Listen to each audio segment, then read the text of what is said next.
Hello again. Martin Luther King um, made or gave this wonderful speech the night before he was murdered. And of course, included in his speech was the world famous line, "By now I've been to the mountaintop and I have seen the promised land."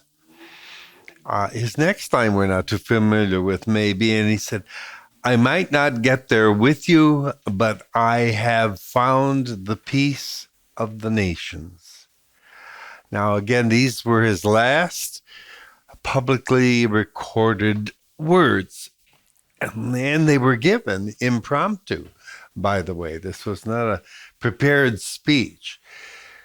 As you know, he would be known in American history as the leader of the civil rights movement in the 60s, for which, we may have a love hate relationship.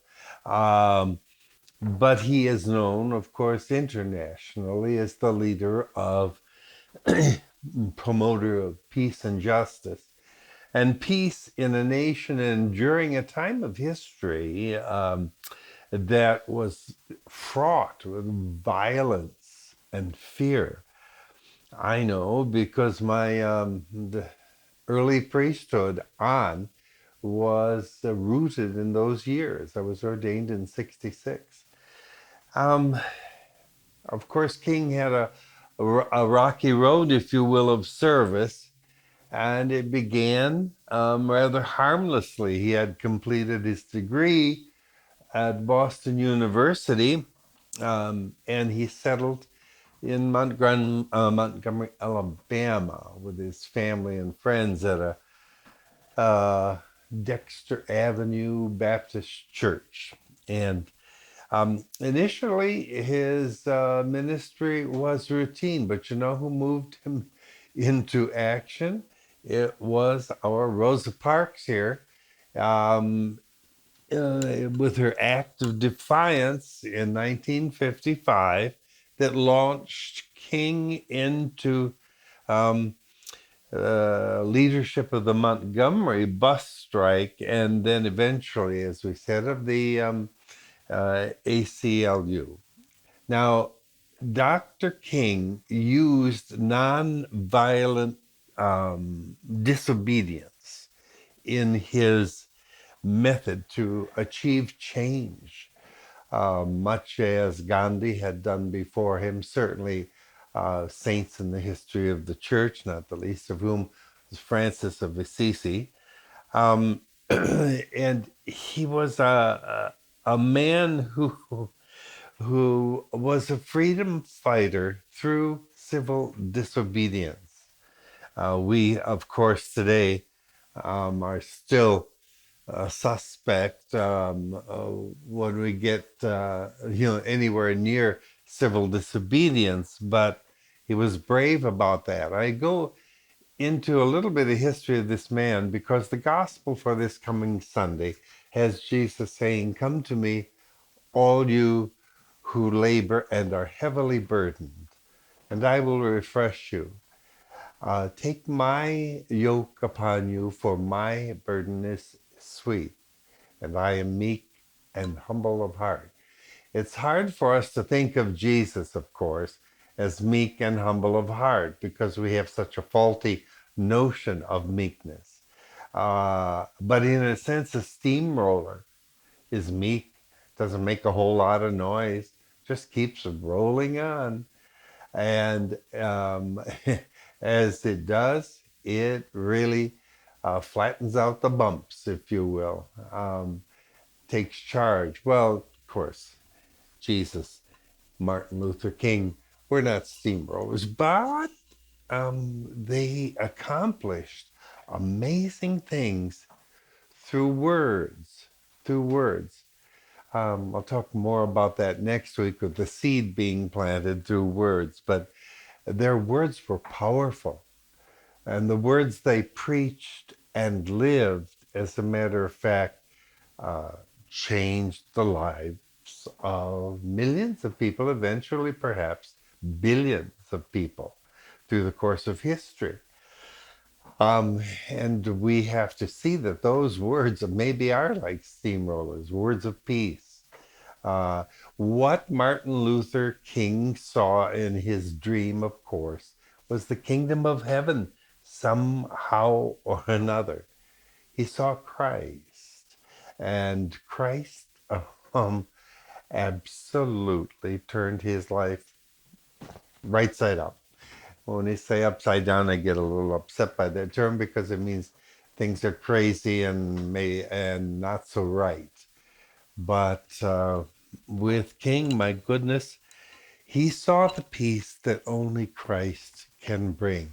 And that's total, total devotion and love. I saw a movie this week I really would like to encourage you to see. Jim Caviezel, the one who played the Christ figure in Mel Gibson's Passion of the Christ. Um, he was the star in this film, true story, about a man. The movie is called, by the way, Sound of Freedom. And this man is a believer. He is still alive, but he became very involved as an FBI agent, as a matter of fact, became very involved in freeing children who were captive or are being held captive through human trafficking. Wow, what a brutal, brutal practice throughout the world. And one of the statements of the film, of course, is the numbers of children involved. 2 million children a year are involved in this wretched criminal enterprise.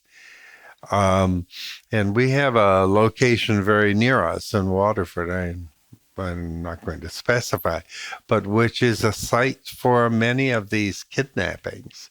Uh, we should well be concerned as a people to help, to do something about this horrific, horrific practice. So Caviezel tells you how eventually at the end of the film.